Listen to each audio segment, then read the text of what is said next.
person that I set up on the date, the guy, he worked in my office. So at this time, I was doing some temping for a stockbroker. I set him up on the date with my client, who was this lovely lady, and he literally came skipping back in the office. He was so happy. And I was just like, oh, wow, this is amazing. Like, I just fell in love with this idea of doing this for a career. Welcome to Side Hustle Hero, the show that is laser focused to inspire you to take action to start or to scale your side hustle income streams. I'm your host, Joan Posivy, author of The Way Success Works.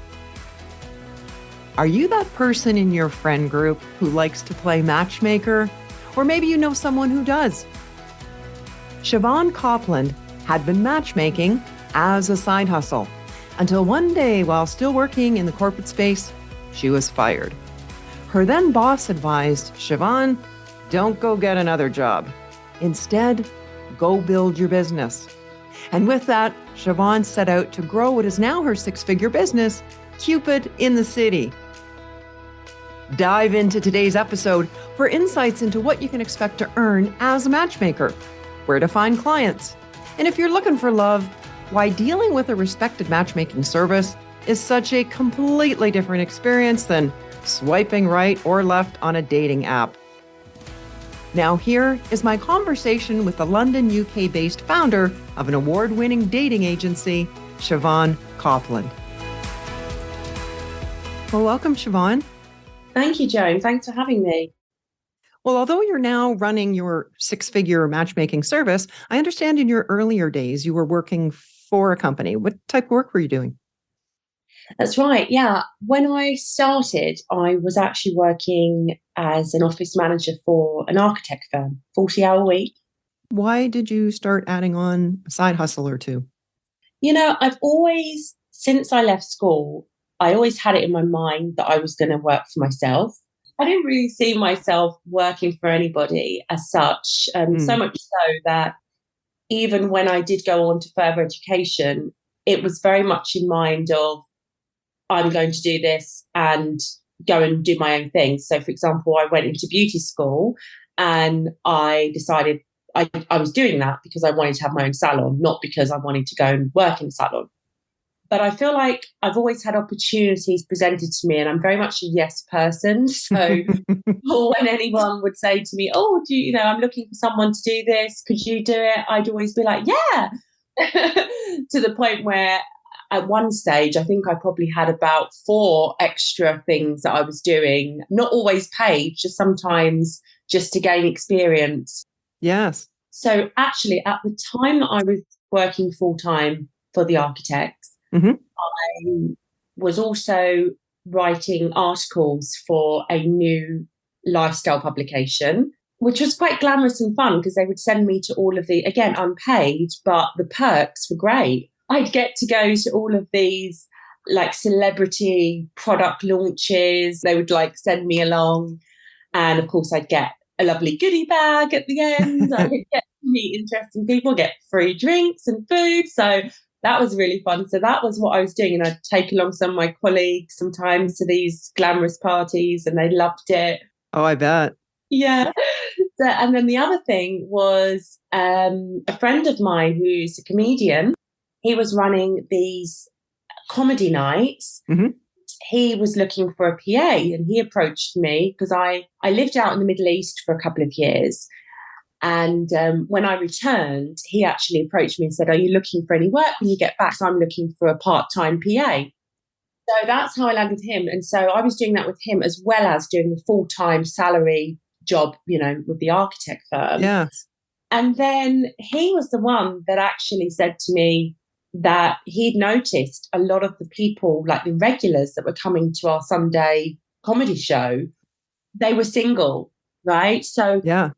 A segment in the comedy show which was about a dating concept, and what that entailed was I would have to pick someone from the audience who would then have to point out to me 3 people in the audience that they quite fancied and wouldn't mind going on a date with. Wow. Okay, this was during the comedy show? During the comedy show, okay. yes. yeah, so there was a segment which was dating related for a bit of fun. And I'd have to pick someone who would then have to pick three people. And then the audience would then choose who that person went on a date with out of the three people that they had. Oh, wow. That must have been hilarious. It was. So we did that. And then as an extension to that, he suggested to me that I go and run my own event, which was a speed dating event. Okay. I then said, sure. So I was able to promote that speed dating event to that crowd that were coming to the comedy show. There's another example of you going, yes, sure, I can do that. Absolutely. Yeah. So that's what we did. We did one, and it was supposed to be a charity fundraiser for the first one.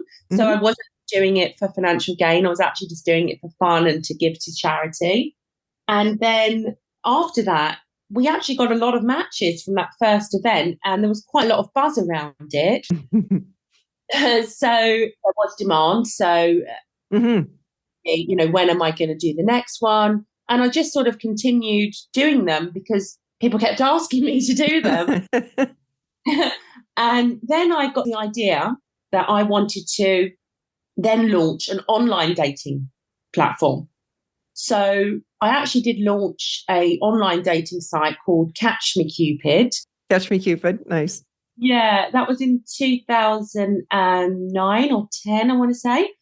And my bosses at the architect firm, they knew that I was basically doing this as a side hustle, and they really loved the idea, actually. So yeah, that's a really long way of answering your question. So the people at the architecture firm knew what you were up to. Yeah. But you were still juggling it at the side hustle. At some point you left there, didn't you? That full-time job? I did. So I actually got made redundant, and I don't think it was really redundant. I think it was a sacking, but I think they liked me too much to call it a sacking. I must admit, I'm not the most organised person. I'm a bit of a scatterbrain much of the time, and admin tasks are just not my strength. Right. I was just making a lot of mistakes, and I knew I was making a lot of mistakes. I knew I was daydreaming all day. I became more and more obsessed by it by the day, honestly. Yes. And so you knew that your days there were numbered. Yeah, absolutely. As I said, but they were so fond of me, and I got on so well with everybody. I think they didn't want to be brutal and say, Siobhan, you're no good at this job. They did it very politely and said, although they were doing redundancies at the time, so it could have been true. But they took me into the meeting with two partners of the firm, and I never forget, they actually said to me, Siobhan, well, one of them, Jerry, said to me, do me a favour, don't go and get another job. And I just looked at him suddenly, and I was like, what do you mean don't get another job? Like, you've just made me jobless. I need to go and get another job. Yeah. No, Siobhan, you have a business. And that I never ever forget that. That was one of the really groundbreaking moments in my sort of history as an entrepreneur. When someone shows you that they believe in you. I never had anyone show me that they believed in me as a business person until that point. What a pivotal moment, because just before he said that, it was your intention to go out and look for another job. Yeah, exactly. And that's what I would have done. I would have just gone and got another office job. Yeah. But he just stopped me in my tracks, and I thought, oh, wait, hold on. Have I got the potential to be an entrepreneur? And further to that, one step further, he actually said to me, I will even give you some money and invest in your business. Nice. I was so touched. I was just like, seriously? I just said I couldn't accept, although maybe I should have. But, just the fact that he believed in me in that moment enough to say that, and enough to even offer to help me financially, that was all that I needed. And I just took it and ran. And I just said, you know what? Okay, let me give this a go. Let me see if I have got something here. Yeah. But I carried on temping, because I couldn't just straight away make money from the business, right? So it still did continue to be a side hustle for me. I would say for several years, actually, further to that. So actually, that was 2010. It wasn't until 2013 that it then became a full-time thing for me. What was happening during those 3 years then that caused you to be able to, 3 years later, actually quit your other sources of income and work on the matchmaking full time? The actual thing that allowed me to do it was moving away from the events and starting to focus more on the one-on-one matchmaking, which is what I currently do. Oh, okay. I think one of the first things that introduced me to the matchmaking industry was actually watching the TV show The Millionaire Matchmaker. Okay. There's a lady called Patty Stanger, and she had a show that ran for many years actually called The Millionaire Matchmaker. And her role was basically millionaires would come to her and they would want to find a long-term partner, a wife. And she and her team would just go out, find people, make those introductions. But I mean, she was charging like £50,000 for like one client search. Right. And I was just like blown away that you could even charge this much money just to introduce someone to someone, you know? Yes. It was a big eye opener for me. And then I just became really curious about this industry and started to find, are there matchmakers in the UK? Who are they? What are they charging? So I started doing a lot of research. And again, when I was temping for a big fashion brand and I was a receptionist there, one of the partners there, again, seemed to believe in what I was doing. He was even doing loads of research, and he came into the office one day, 50 pages of printouts of like all what the people in the industry in the UK are doing, what they charge. He he spent so much time. And again, I was like, oh, right, okay, I think could be onto something here. Mm-hmm. So, of course, I saw Patty Stanger charging 50,000, and I went in and started charging people £100 a month. I thought, I've got to start somewhere. And so I put it out to the people that had been coming to the events and said, would anyone be interested in a bit more of a personalized service, rather than just the randomized approach of coming to an event? Yes. Would you like me to actually look to set you up with someone that I've personally met and got to know, and I think that you would get on with? And there was a great response to that. Wow. The majority who attended said they would be interested in that type of service. And that, again, gave me that confidence to say, right, maybe this is the direction that I need to go, continuing to do the events. Where did you find all these people to even begin to do the matchmaking? So I was putting it on the major ticketing platforms like Eventbrite, Soma, and places like that, where they naturally kind of have a platform where people that are looking for events can come and find what's on certain dates. Mm-hmm. So there was that. And also, I've always had quite a good social media presence. So again, Facebook, Instagram wasn't such a thing then. It was mainly Facebook. Right. Sharing it, and then obviously people would share it with their friends, etc., and word of mouth. But thanks to Kojo, I had that base from the comedy club as well. So there was quite a solid base from there. And I just was able to build on that with those other ways. Right, because you were doing all the speed dating events back at the comedy club. So that gave you almost it gave you, I guess, a database to begin your matchmaking. Would that be fair to say? Yeah, absolutely. So was it that person in the temp service then that gathered all that data for you? Was it a conversation that the two of you had that gave you the realization, hey, I can actually do this and get paid for it and get paid well? Yeah, I think it definitely made me obsessed with in a good way. Yeah, absolutely. I was just completely obsessed, and I just thought, I've just got to go for this. I was excited by the prospect of doing this, because especially when the first couple that I did this experiment, as it were, mm-hmm. they got engaged in the space of 6 months. And when I heard that news, that's when I thought, maybe I have actually got a talent for putting people together. Wow, what a testimonial. Yeah, it really was. And I just remember to this day, actually, because again, the person that I set up on the date, the guy, mm-hmm. he worked in my office So at this time, I was doing some temping for a stockbroker. I set him up on the date with my client, who was this lovely lady, and he literally came skipping back in the office. He was so happy. Honestly, and I was just like, oh, wow, this is amazing. Like, I just fell in love with this idea of doing this for a career. Yeah, you're like, I want to keep doing this. Yeah, absolutely. And then I guess slowly as you grew that business, you were able to let go the other side hustles? Yeah, exactly. Well, thinking about the business side of matchmaking, I'm wondering, since you don't have inventory or the need for a traditional office, what's your biggest expense? Would that be marketing or?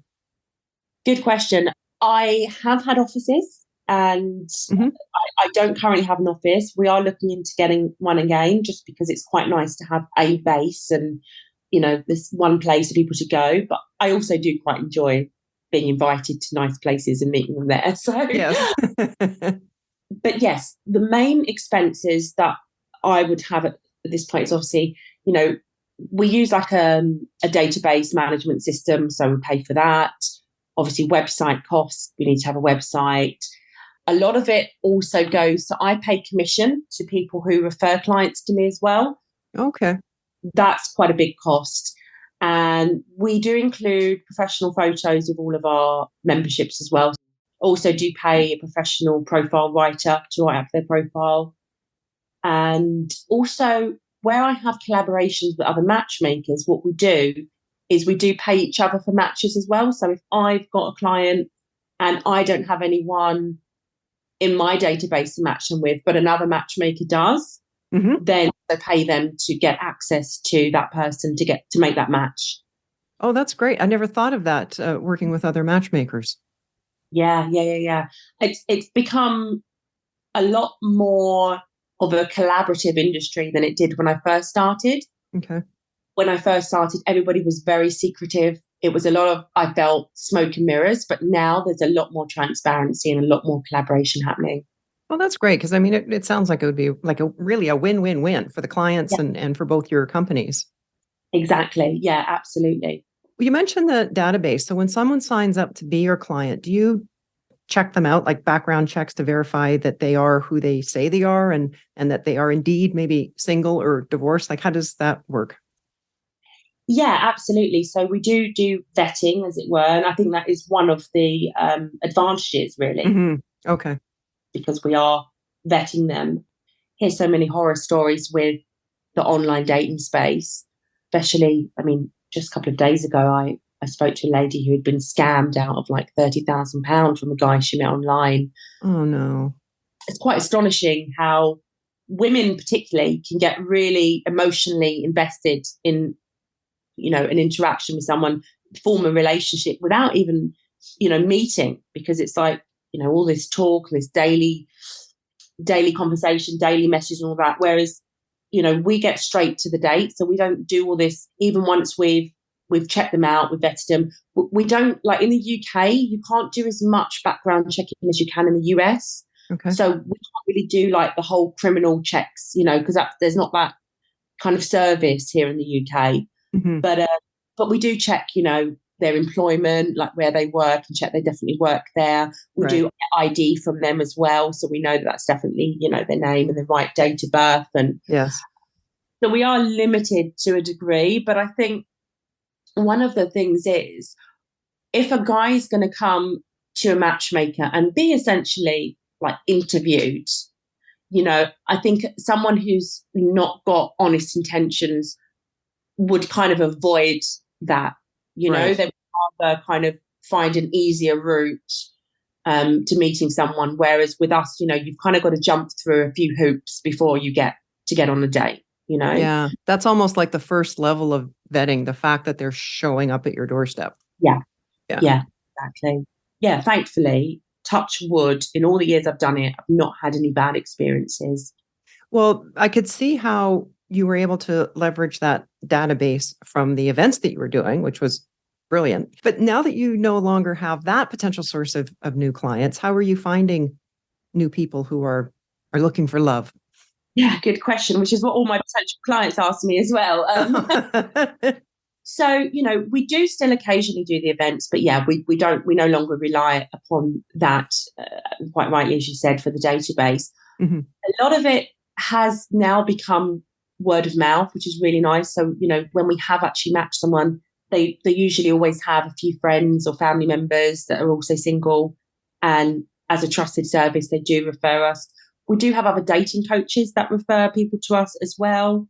Even personal trainers, different people that are working in service-based industries do refer people into us as well. But we are quite proactive in also going out to different networking events. We're members of various different private members clubs, so we do tend to kind of mingle and, get talking to people in those type of environments. Right. We do use online, even social media is quite a powerful way of reaching people. We have quite a good social media presence. Mm-hmm. We do get quite a lot of interaction and inquiries coming through there, but also we do reach out. So we do even have sometimes clients that will, for example, if they've seen someone, say on Instagram that they like, they're interested in, rather than them sliding in the DMs, they will actually send us their profile bio, and then we will then actually make that approach on their behalf and actually do some background checking there and then see whether we can make a match that way. So we're quite modern in our approach, to be honest. So yeah, we are quite proactive in going out and finding those people too. A lot of creative ways there. That's great. I would imagine it varies, but I mean, how many dates does it typically take to find a match? Well, not many, because again, there's that sort of theory that it's a numbers game. You've got to be going on loads of dates.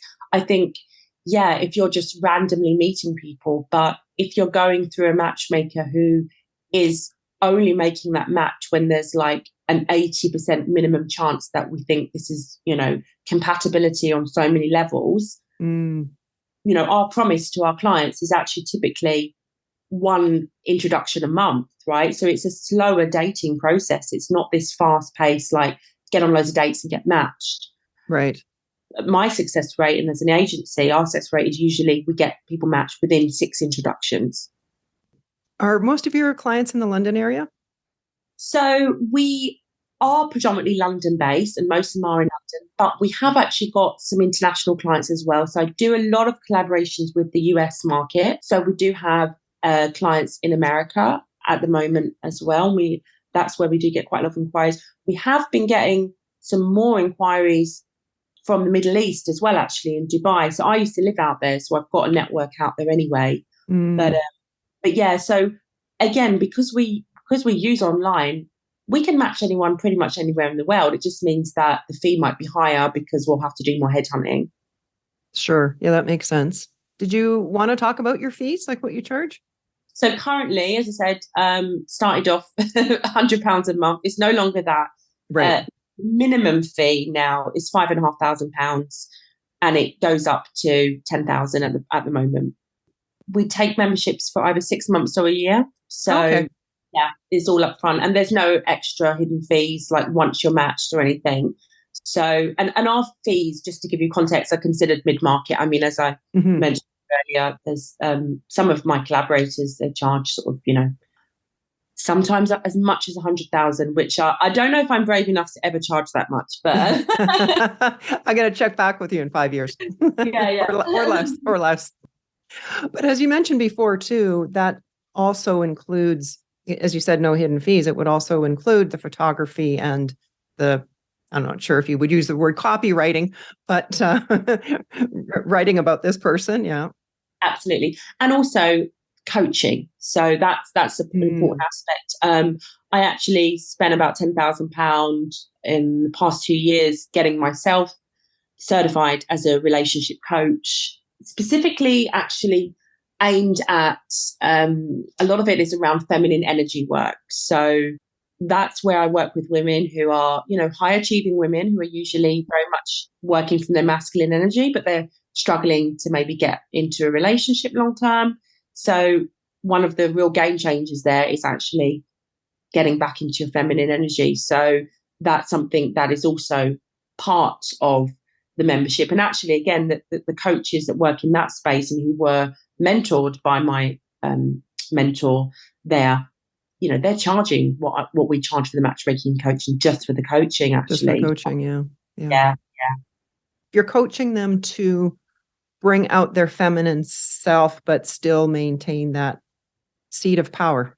Absolutely. That's right. Yeah. Because I think that, some could argue actually that it's quite masculine energy to, get a matchmaker and, just let the men come to you. But actually, we are bringing the men to them, right? They're not going out and having to hunt for the man. We're hunting for them.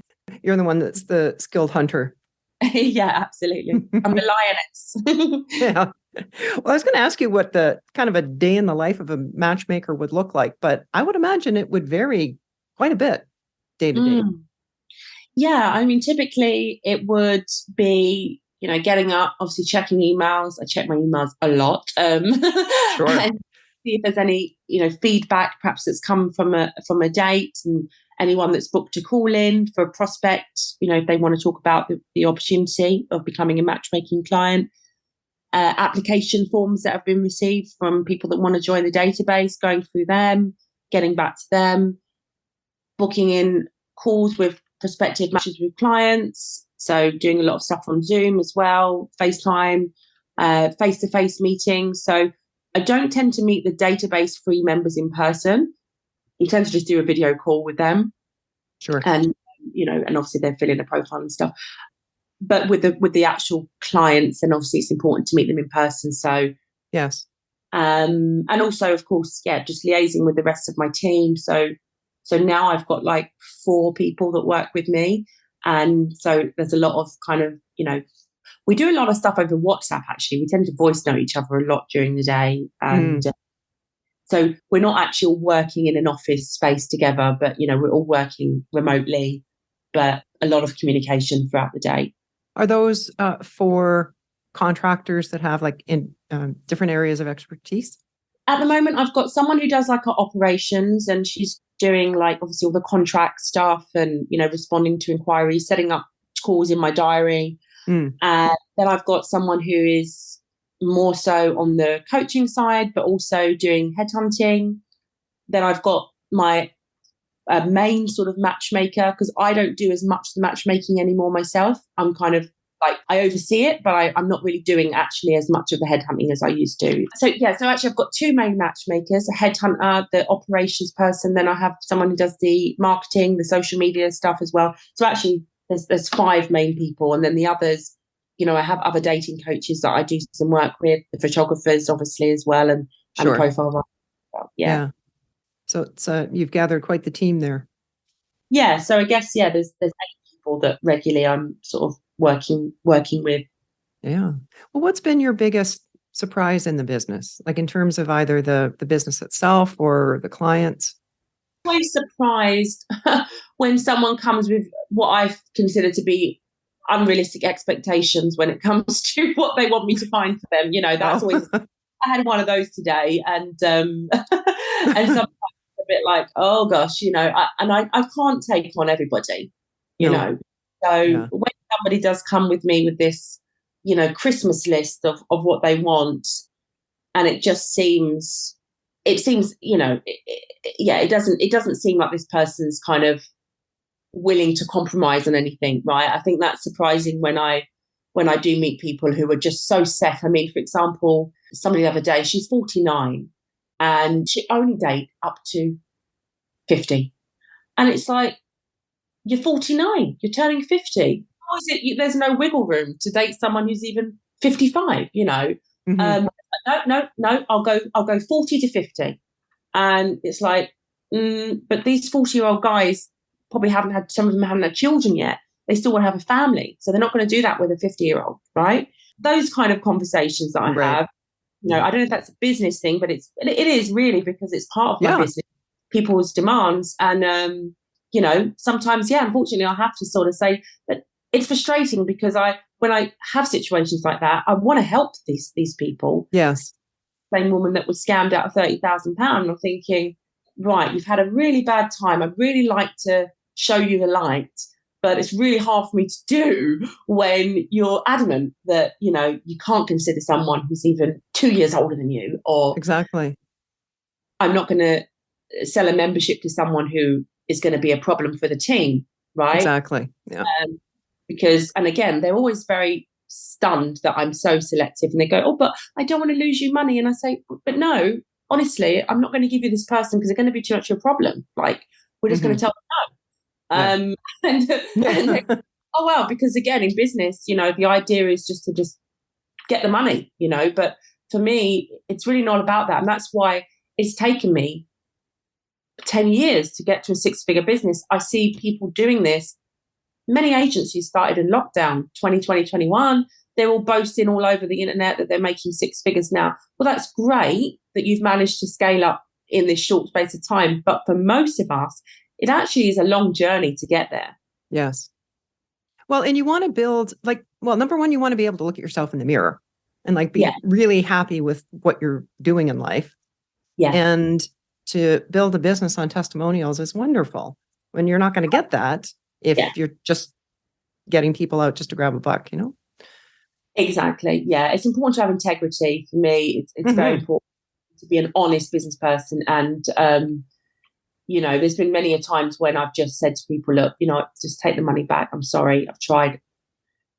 What's the percentage of your clients, female versus male? Like the ones that come to you? I would say it's like 60-40. So 60% women. And you may have already answered this, but tell us about your most rewarding match. I think the most recent one that was very rewarding for me was a male client who, I'm trying to pick one. It's hard to pick one, right? But, that's a good thing. That's a good problem to have. Yeah, he's based in the US, actually in New Jersey, and he was divorced, actually, had a one child, and he was just such a warm-hearted guy, really, really sweet, very big onto personal development, actually. We really connected on that.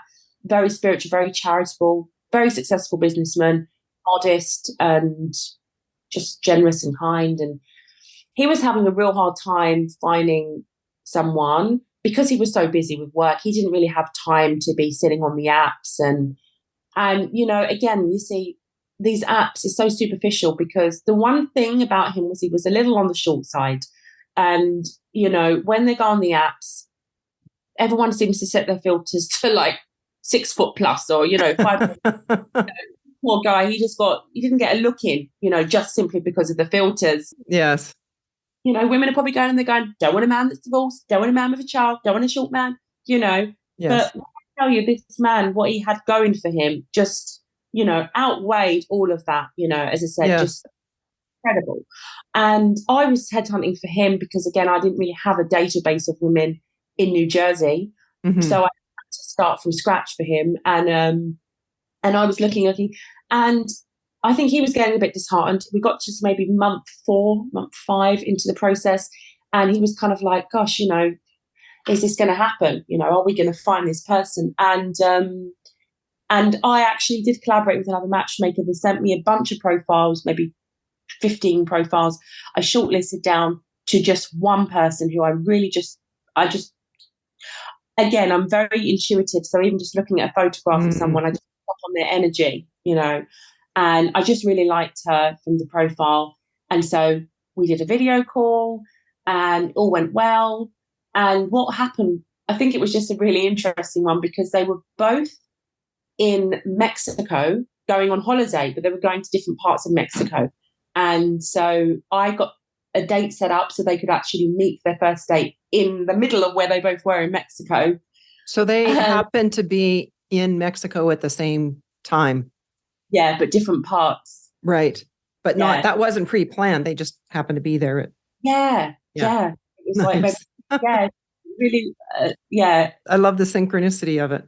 Yes, exactly.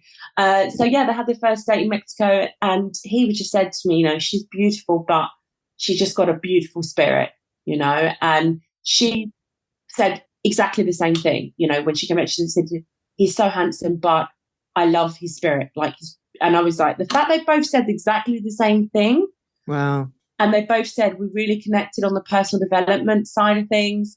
And I was like, this is a strong match. And they continued to, because she was actually living in Miami as well. So it was kind of a long distance. It just proves to me again that when people put these parameters in place, and I don't want to date anyone that's more than half an hour away or an hour. The love of your life could well be a few hours away from you. And it's, if it's the connections there is a way to make it work. I do believe that. Yeah. And they kept meeting up, sort of making each time they met as a bit of a mini holiday, so they would just go to another state and they would meet and they would have a, couple of days there. And anyway, within 6 months, he popped the question. They got married now. So. Oh, wow. Yeah. So, that was one. And again, another one that does spring to mind is a client of mine who was 50 and he ideally wanted someone younger, as a lot of the time the men do. And actually he was Asian and he would have preferred someone that was also culturally the same. Mm-hmm. But I kind of went for a bit of a wild card and I was like, actually, there's someone that I think you would really get on with, but she's the same age as you and she's Caucasian. And at first he actually said no, and I had to twist his arm. And I said, look, just go for the drink and, what is there to lose? Just go for the drink and then let me know. And they both came back off the date and they both said they were crying, laughing all throughout the day. Oh, nice. So, and right now they're planning their wedding. So that worked out. Wow. Congratulations. Thank you. Sounds like you're an ace arm twister. That's what I'm saying. Sometimes you really have, you can't just take no for an answer as a matchmaker. I tell my team that all the time, don't just say no and just go, okay, I'll come back to another one. No, challenge them, let them know that you've spent a great deal of time getting this match ready for them for good reason, So don't use a matchmaker like a dating app and just swipe left and right. They have to have a very good reason to say no to me. Hopefully the person, if they're reaching out to a dating agency, they feel comfortable with that person. They're paying for their expertise. You would think, but as I said, sometimes people do think that they can just come with a shopping list that they've paid for and you're going to get that. But that's maybe not what you need. Well, what's the best way for our listeners to connect with you, Siobhan? I am on Instagram quite a lot, so that's probably a good place to find me. And it's just my name, Siobhan Copland. So SIOBH, silent B, HANCOPLAND. And also you can visit the websites. But I think, if you're not on Instagram, just go to cupidinthecity.com. Great name. And we'll definitely have those in the show notes. Thank you. Well, from hosting singles events to starting and scaling a now established matchmaking service, you know about taking action on ideas. What's your best tip, Siobhan, to inspire others to pursue their side hustle dream? I think that you may have a few ideas before the actual one that you end up doing. And I feel like sometimes you've just got to, try something out to realize that it's maybe not for you. I think for me, money should never just be your motivation, right? We all want to make money from business, but I think if you're passionate enough about something, you will stick at it. And as a subsequence, you will end up making money from it. So I think you just got to try things until you find something that you can really become obsessed about. One of my things is a lot of the matchmaking industry, it's very elite. It's very, to be honest, it's run by upper class white women, right? And I'm a mixed race working class girl. And I don't try to be anything other than that, right? Yes. I'm completely just myself. I make jokes. Some of the stuff that I might put out, some people might even think it's a bit ghetto, but that's just me. And at the end of the day, anyone that's going to want to work with me is going to work with me because they like who I am. Exactly. They know who they are getting. Yeah. And there's a connection there. Yeah, exactly that. Thank you, Siobhan, for sharing your story and for giving us insights into your world as a matchmaker and for being today's side hustle hero. Thank you so much. I've really enjoyed this conversation, Joan. It's a great podcast. I'm going to check out the rest of your episodes. I appreciated how Siobhan wrapped up our conversation by pointing out that as a mixed-race working-class girl, she's not someone who you would typically find running a successful dating agency, and she has no intention of being anyone or anything but herself. In my books, that's been a key part of her success, her authenticity. You will do your best work. You will be your happiest. You will be your own side hustle hero, living your best life when you allow your authentic self to shine. You have a unique combination of skills and talents, experiences and interests that no one else possesses. So be yourself. As a mentor of mine told me many decades ago, be yourself, but be your very best self. Well, that's a wrap for today. You'll find a link to Siobhan's Instagram account, website, and the show notes on our website, sidehustleheropodcast.com. And I'd love to hear your feedback on the show, on the guests, how this podcast is helping you. What areas could we do better?